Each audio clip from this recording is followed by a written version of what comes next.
ngayong gabi. Anong pangarap ang gusto mong matupad? Si Abraham gustong makapagtapos ng pag-aaral at magkaroon ng magandang trabaho. Si Anthony gustong makalaya sa kasalanan. Dahil involved ako sa pornography, hinahanap ng katawan mo. And then akala ko that time nabuntis ko siya. Si Jefferson gustong magkaroon ng bahay at mahanap ang kanyang gawan. Sundan ang kanilang kwento sa Paano abutin ang mga pangarap? Tampok sa The 700 Club Asia.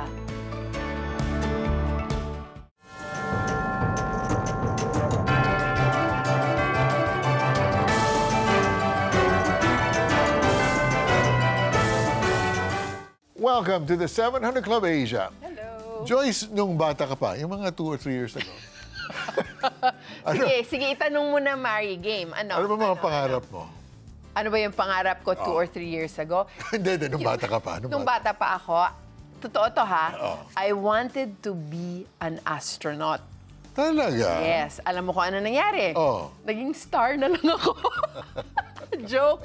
At least you're still there, di ba? At least I'm still in the heavens. Pwede ka na ngayon, may Elon Musk na tayo ngayon. Oo nga, maybe one day aakyat din ako sa outer space. Pero sa ngayon, dito muna ako sa inner space. Ikaw naman, Mari, did you have a childhood dream? Yes. I think, naalala ko, mga 5 years old ako, gusto ko maging newscaster. Sayang, hindi nangyari. Ano ba? Nangyari pala. Nangyari, no? You were with Studio 23 for many, many years. And when I was a little girl dreaming to be an astronaut, I used to watch you, joke. Kanina pa ako nagjo-joke dito. Sorry. Okay. Oo, seryoso na po ito. Okay. Seryoso na. Serious na. Tulad natin, may pangarap din itong si Abraham. Pangarap niyang makapagtapos ng pag-aaral at magkaroon ng magandang trabaho, subalit hirap sa buhay. Maging hadlang kaya ito para maabot niya ang kanyang mga pangarap? Let's find out. Gusto kong may marating na malaki. I'm a dreamer. Noong bata pa si Abraham, mataas ang kanyang pangarap para sa sarili. Subalit, hindi siya sinusuportahan ng kanyang pamilya. Pag dumadaan yung mga eroplano, lagi ko sasabi, sasakay ako dyan. Sabi ng nanay ko, yabang-yabang mo, ambisyoso ka. Tatay mo nga, saka kami, jeep lang, ikaw masasakay ka dyan. Hindi natin kaya yan. Sabi ko, hindi. Magta-travel tayo, magta-travel ako. Ganito man ang naranasan ni Abraham, hindi siya tumigil na mag-aral ng husto. I was doing well in my academics. I would love to always excel. Ayaw ko yung mediocrity. I want something. When I want to do something, I'll give the best. So excellence. Bagamat si Abraham ay masipag sa kanyang pag-aaral, siya ay naimpluwensyahan ng masamang bisyo. But I started to smoke, natuto kong inom, simula din mag-take ng drugs. Hindi alam na nanay ko to. Sa kolehiyo, si Abraham ay laging tumutulong sa kanyang mga kamag-aral sa kursong engineering. Ang ginagawa ko noon, pag may empty room, tatawagin ko yung mga bagsak. Sabi ko, kayo, tuturo ko, lalabas ito sa exam. So I want them to excel, I want them to pass, I want them to be at the same place. Habang tinutulungan ni Abraham ang mga kamag-aral, 2 babae ang lumapit sa kanya upang imbitahan siya sa isang gawaing simbahan. Then, hindi ko alam, mga Christian yung tinutulungan ko. Sabi niya, Kuya, total, tinutulungan niyo ako sa school. Imbitay naman ka na may fellowship kami dyan. Sa una, si Abraham ay nagtataka sa kanyang mga nakita. Ngunit, in the Bible, the truth, you know, John 8:32, you shall know the truth, and the truth will set you free. I gave my life to the Lord. Sabi ko, I want a better life. I want your grace. Tuluyan ng tinalikuran ni Abraham ang masamang bisyo at siya ay lumago sa kanyang relasyon sa Panginoon. Natupad ang kanyang pangarap na makapunta sa ibang bansa. Nagtrabaho siya bilang isang surveyor upang suportahan ang kanyang naiwang pamilya. Naging aktibo rin si Abraham sa pagpapalaganap ng salita ng Panginoon. So I started a church in Saudi Arabia. So nagsimula kami, mga dormitory, ng mga OFW, hanggang lumaki yun ng lumaki. For 2 years, I was the pastor. Mula sa pagiging isang surveyor, ay sinunod ni Abraham ang tawag ng Panginoon na siya'y maging pastor. Subalit, nakaranas ng hindi inaasahang kahirapan ang pamilya na sumubok sa kanilang pananampalataya sa Diyos. Only water, wala na rin formula, wala na rin pang breastfeeding yung wife ko. So, kumuha kami ng hot water. Every time I remember that. It breaks me. Kasi parang mark na sinabi ko, hindi ko na uli makikita to. Lord, hindi ko na makikita ulit to. Kasi tinawag mo kami. Ang pagsubok na ito ay naging daan para mas tumibay ang pananampalataya ni Abraham at ng kanyang asawa. Nagkaroon sila ng maliit na negosyo na naging malaking tulong upang magbahagi sa mga nangangailangan. You know, I started to understand. And then I started to become hungry. I started to speak, declare. Kapag ikaw ay naniniwala sa salita ng Diyos at hindi lang nakinig kundi ipinamuhay mo dahil naranasan mo ang maraming himala sa buhay mo. Ngayon, si Abraham at ang kanyang buong pamilya ay aktibong tumutulong sa mga pastor at kaibigan. All the journey with the Lord, where I am today, is only by the grace and the mercy of God. Ang dami din namin natutunan. Ang daming mali, ang daming failure, ang daming mistakes. May mga mali din kaming nagawa. Ministry. Sabi ng Bible sa Hebrews, without faith, it is impossible to please God. Amen and amen. Kaya naman kasi, di ba, God is the God of all creation. Tapos ito tayo, napaka-ano ng faith natin, napakakita ng faith natin. Yeah, so when bad things happen, we shouldn't be afraid. Take it as a challenge. Because these bad things can either make us stronger or worse. So anong gusto mo? You have a choice. Do you want to be stronger? You know how to respond to the problem. If you want to be stronger, talagang kapit sa Panginoon. That's right. Kapit lang sa Kanya. And if you're watching that right now and you don't know what we're talking about dahil wala pa kayong relasyon sa Panginoon, you don't understand how it is to have a relationship na buhay with God, the God, like I said, of all creation. This is a God who loves you so much, He was willing to send His Son to the cross to die for you and me. That Son, Jesus Christ, went to that cross willingly because He said, one day, that son of mine, that daughter of mine, was going to be back in relationship with me and would live a life that is pleasing to me. Makasalanan ka, naintindihan mo makasalanan ka. Ang sagot para sa ang kailangan natin kapatawaran ay nasa Panginoon. All you need to do is follow me in this very, very simple prayer. Bow your head right now. O Diyos Ama, maraming salamat, Panginoon, sa Ebanghelyo ng Panginoong Hesukristo. That gospel, Lord, says that Jesus Christ went to the cross 2,000 years ago that I might be saved from all of my sins. All of them, Panginoon. Hindi ko kailangan magtrabaho muna, hindi ko muna kailangan magpakabait.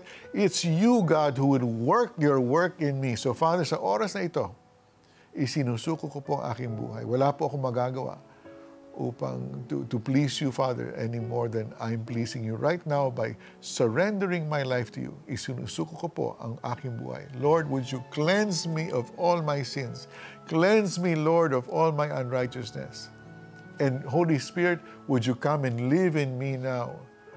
And fill me with your peace. Fill me with your wisdom. Fill me with your joy. Fill me with your love, Panginoon, upang ako'y magamit sa inyong kaharian from this day forward. In Jesus' name I pray. Amen and amen. Amen. Sumabay ka ba sa aming panalangin at taos-pusong tinanggap si Jesus bilang Diyos at sariling tagapagligtas? If yes, ikaw ay bago ng nilalang. Sabi nga sa 2 Corinthians 5:17, this means that anyone who belongs to Christ has become a new person. The old life is gone. A new life has begun. Amen. At good news, ang pangalan mo ngayon ay nakasulat na sa aklat ng buhay ng Panginoon. Balitaan mo naman kami, kapatid, sa iyong importanteng desisyong ginawa. Please text yes, space, your name, space, your location, at ipadala yan sa 998-590-0620. Once again, that's 998-590-0620. Kanina sa kwento ni Abraham, natupad ang kanyang pangarap na makapagtapos ng pag-aaral at magkaroon ng magandang trabaho. Well, sa susunod nating kwento, natupad din ang kanyang pangarap na makalaya naman sa pornografiya at iba't ibang bisyo. Paano? Ito ang buong salaysay ni Anthony. Ang bones ko na ito, ang aking kamay ay hindi na siya 10 mga daliri. So 9 1/4 na lang siya. 3rd-degree burn. Yan ang trahedyang naranasan ni Anthony dulot ng naiwang lampara sa tahanan. nadatnan sila ng parents ko na tulala. Shock din sila sa pangyayari. At halos wala din silang magawa at that time. Dahil sa pinsalang dulot ng pangyayari, ay nakaranas siya ng pambubuli. Nagkaroon ako ng hatred towards what's happening sa buhay ko, especially sa parents ko. Bakit kinakailangan dumating sa ganito? Bakit kinakailangan ako yung mag-suffer because of their obedience? Missionaries ang mga magulang ni Anthony. Mula sa Bacolod ay nanirahan sila sa Manobo tribe kung saan naglingkod ang kanyang mga magulang at doon na rin ipagpatuloy ang kanyang pag-aaral sa high school.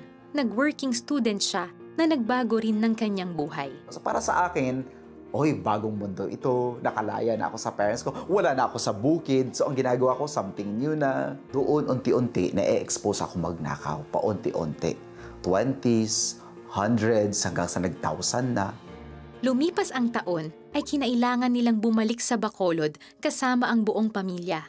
Ay, praise God. Parang sa heart ko, nag-rejoice ako kasi nung bata ako, ang church ay kakompetensya ko. You know, everyday nasa ministry kayo. Everyday nasa Bible study kayo. Naiiwanan kami dito sa bukid. So pagbalik namin ng Negros, parang sa akin, kalayaan, totally kalayaan. You know, wala na kaming Bible reading, wala na kaming prayer time, wala na church na kaagaw ko. Bago pa man makapagtapos ng pag-aaral, ay nakarinig siya ng salita ng Diyos. Fourth year high school ako, bago ako lumipad papuntang Manila, na may nag-share during parang may values subject kami that time in high school. So may nag-preach doon na pastor. Parang na-reintroduce ako after how many years na wala kaming Bible study, wala kaming prayer sa bahay. And you know what? Praise God, doon nagsimula ulit na ang parents ko bumalik sa ministry.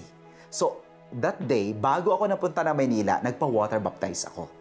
And that was April 4, 2004. So pagdating na Manila, nung doon ako sa squatter, na-involve ako sa pornography at sa iba't ibang buhay doon, may konting may mga sundot-sundot na sa akin na mali itong ginagawa mo.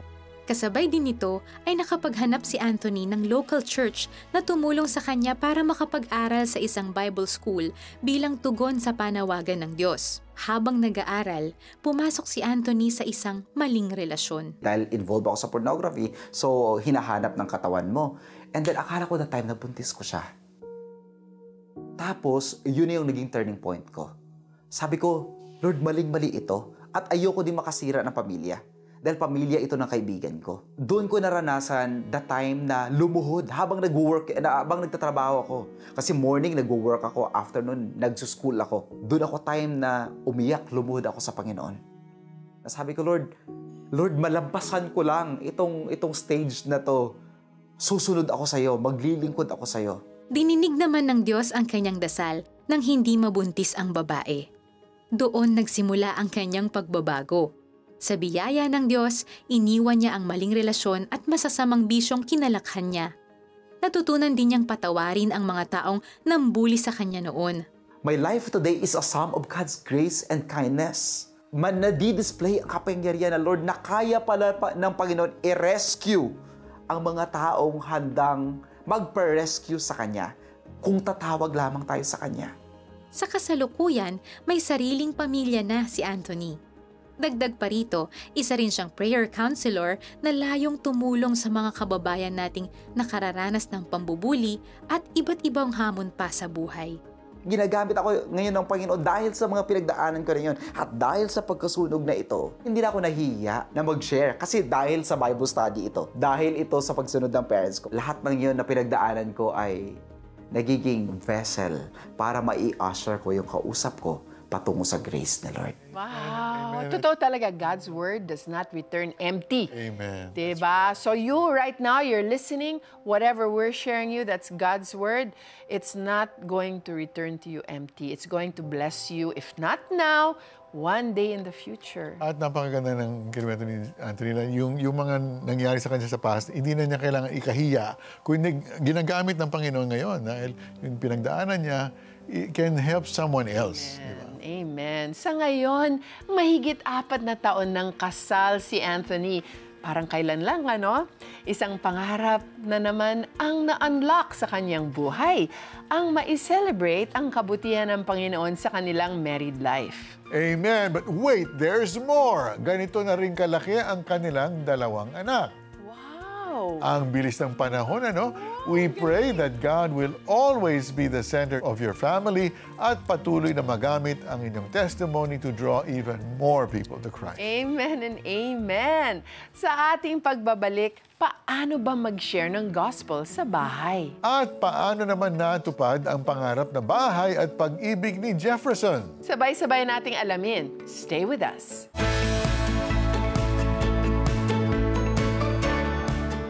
Grabe! Yung inaantok na ako tapos ito mapapanood ko. Sana lagi papaalala sa akin ni Lord na ang galit na nasa puso ko may solusyon.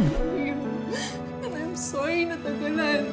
Maraming salamat din po dahil tinuruan niyo ako kung paano patawarin ang asawa ko. Kailan ba natin huling sinabi sa isa't isa? Yung I'm sorry. Tsaka, Yung I love you. Gusto mo bang maging bahagi ng programang Kapupulutan ng Aral ng Pagpapatawad at Nagbibigay Pag-asa? Partner with CBN Asia. Sa iyong 1,500 pesos donation, may pagpapatuloy natin ang pagpapalabas ng mga bagong tanikala Holy Week specials at iba pang makabuluhang programa ng CBN Asia. Plus, you will receive an exclusive gift, the director's cut of Kampihan and the comedy drama Senior Moment in a USB flash drive with bonus tracks. Scan the QR code or visit cbnasia.com/give to send your donation. Become a CBN Asia partner today. Hello, this is Peter Kairouz. On behalf of the CBN Asia family of ministries, I want to express our gratitude to our donors and partners who continue to support our mission to proclaim Christ and transform lives. Your generosity means a lot to us and to the people we serve. Those who gave 100, 200, 500, 5,000 and more, whatever amount you gave, God sees your heart of generosity. Thanks to your support, we are able to help the poorest of the poor, share stories of love, hope, and redemption, comfort the broken and hurting, equip missionaries, empower the next generation, and produce music that celebrates the love of God. Maraming salamat po. If you're not yet a partner, please visit cbnasia.com/give to learn how you can send your support today. May God, the Lord, bless you abundantly as you honor Him with your giving.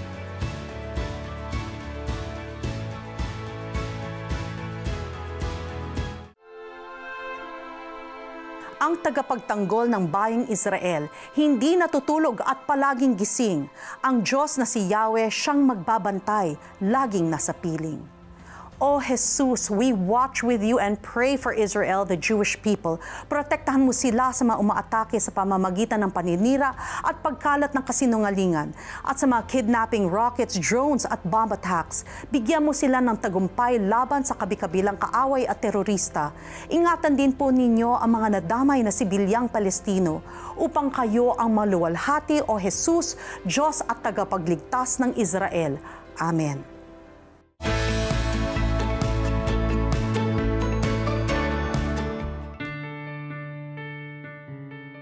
Hi, I'm Felici. And I'm Donna.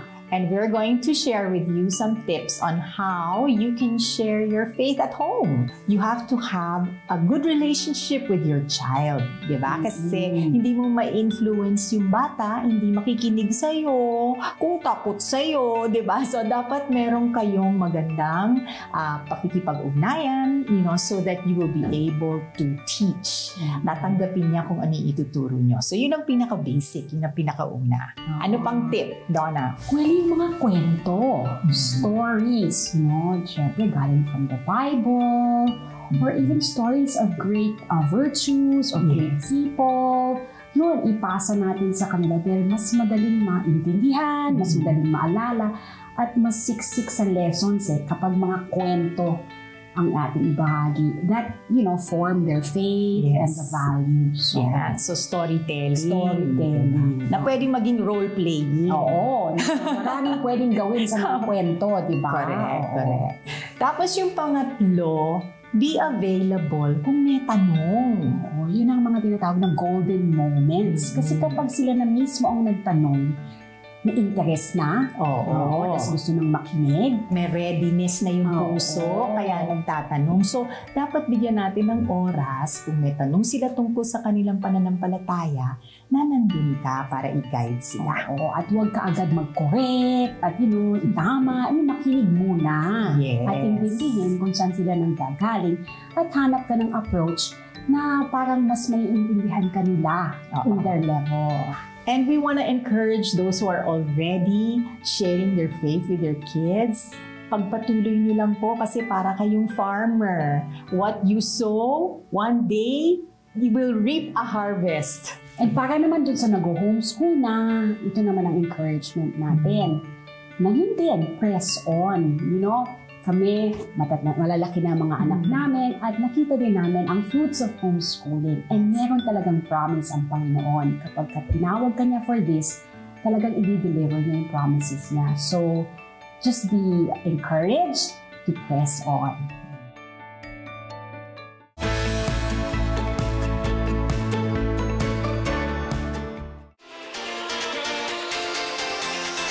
Dear friends at Victory, CBN Asia celebrates with you on your 40th year of honoring God and making disciples. God bless you. Developing the habit of generosity is easier with GCash scheduled transfers. On your GCash app, tap Transfer. On the bank transfer page, tap Add Account. Select BDO. Create a nickname. Enter the account name, CBN Asia Incorporated. The account number 0030000555260 and your email address. At the bottom of the screen, tap Add New Schedule. Choose to donate weekly or monthly. Select your preferred date. Input the amount of your donation. Tap Next. Review details, then tap Confirm. Good will come to those who are generous. Become a CBN Asia partner today. Ang word ni Lord ay isang tanglaw. Ilaw kapag madilim para di ka maligaw. The best kung babasahin mo araw-araw. Ito ang Tanglaw, a devotional app where you can read and listen to God's Word anytime and anywhere. Madaming lessons and memes na madaling i-share. Made for you by friends who care. Get the Tanglaw app.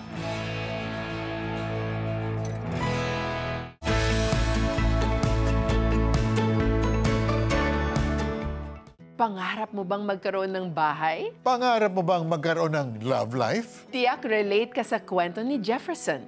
Paano kaya niya naabot ang kanyang mga pangarap? Let's watch his story. Namulat man sa kahirapan, hindi ito naging hadlang kay Jefferson upang magsumikap sa buhay. Tinuruan po kami ng parents namin na maging masipag, masinop, at saka lalong-lalo na po yung mga bagay na binibigay namin, nare-receive namin ay kailangan i-treasure namin kasi ito yung mga importanteng bagay na aming nare-receive para once na na-keep po namin ito, parang napaka-importante at napakahalaga para sa amin. Kasi once po nasira ito, parang yun nga po napaka-heartbreaking para sa amin. Sa isang pagkakataon, naimbitahan si Jefferson ng kanyang pinsan sa Daily Vacation Bible School. Dito niya tinanggap si Jesus bilang Diyos at tagapagligtas. Kwento ni Abraham pa rin. Kasi sa totoo lang, di ba, binigyan po siya ng pagsubok ni Lord na kung kaya ba niyang ibigay yung buhay ng anak niya para sa Lord. So, i-connect ko ito sa buhay ko, which is, yun nga po, naranasan ko talaga yung parang nangyari sa buhay ko po na si tatay, nagkaroon nga po siya ng iba, but tunay nga, kapag si Lord yung kumilos at iniyak mo talaga sa kanya, si Lord mismo ang siyang magsaset, mag-aayos sa buhay natin. At tunay nga, dumating yung time na si Lord mismo ang nag-ayos na at ibinalik sa amin yung tatay ko. Dahil sa kanyang karanasan, mas naging aktibo siyang tumutulong sa simbahan at nagbabahagi ng salita ng Diyos sa mga kabataan. Nakasama rin niya ang kanyang ina sa simbahan. Hindi ko alam na gagamitin din pala ako ni Lord para magturo sa mga kabataan.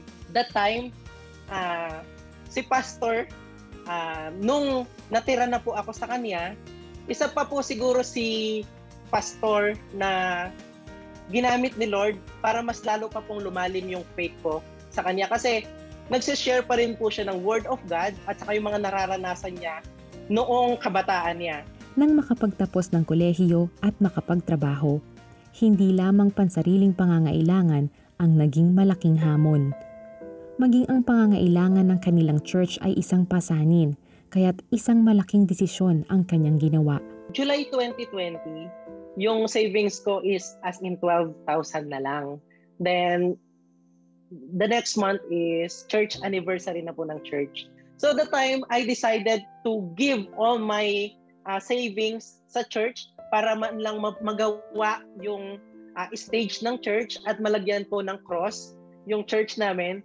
So para the time na magka-anniversary yung church, ma-celebrate namin, magandang tignan kahit man lang sa picture. Matapos nito, siksik, liglig at umaapaw na pagpapala ang natanggap ni Jefferson mula sa Diyos. Nagpatuloy pa rin siyang magtrabaho bilang virtual assistant at tumutulong ngayon sa kanilang pamilya at simbahan.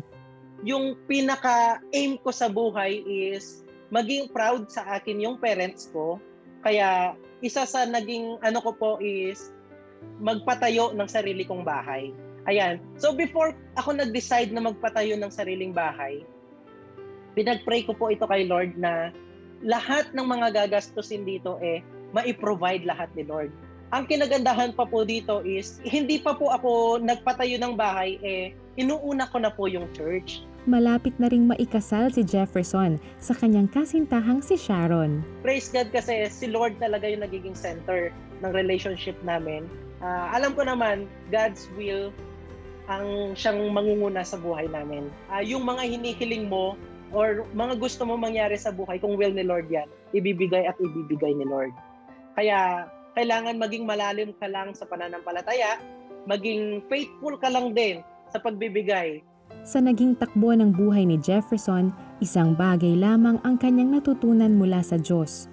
Kaya nga salamat sa Panginoon kasi talaga si Lord ang siyang nanguna sa buhay ko. In everything I do kasi kailangan inuuna ko si Lord. Kasi in every blessing nga, kaya kong ibigay. Yung pinakaunang na-receive ko, kaya kong ibigay kay Lord. Bakit hindi pa kaya lahat ng mga desisyon ko sa buhay, lahat ng mga nararanasan ko sa buhay, ilapit din kay Lord? Wow, may good news tayo kay Jefferson. Noong November 21, 2021, ikinasal sila ng kanyang fiancé na si Sharon at mayroon na silang anak, si Baby Z. I love it. So, sa buhay, para maabot natin ang ating mga dreams, ang ating mga pangarap, gumawa tayo, kumilos. Huwag kang matakot mag-try, magtanong o magkamali. Huwag tayong mawala ng pag-asa, just keep going. At higit sa lahat, manalangin at umasa ka kay God. Sabi nga sa Proverbs 16 verse 3, ask the Lord to bless your plans and you will be successful in carrying them out. Tama yan, dahil nariyan ang ating Panginoon para tulungan ka, para umasenso at magtagumpay sa lahat ng iyong magagandang pangarap sa buhay. At dito nagtatapos ang ating maikling kwentuhan. Stories of hope, faith, and love. Tune in again tomorrow for another inspiring episode of the 700 Club Asia. God bless you more and more. Bye. I was so devastated talaga. I was really heartbroken. Siya kasi yung first love ko Nabasa ko na po na huwag ka nang mag-text, uwi na may bahay, I love you. Napakasakit. Tinanong ko sarili ko, may pagkakamali ba ako? Ano pa ba ang kulang sa akin? I was 5 years old when my parents got separated. Hinanap ko kung saan-saan yung love, pero may isang Diyos pala na mahal ako.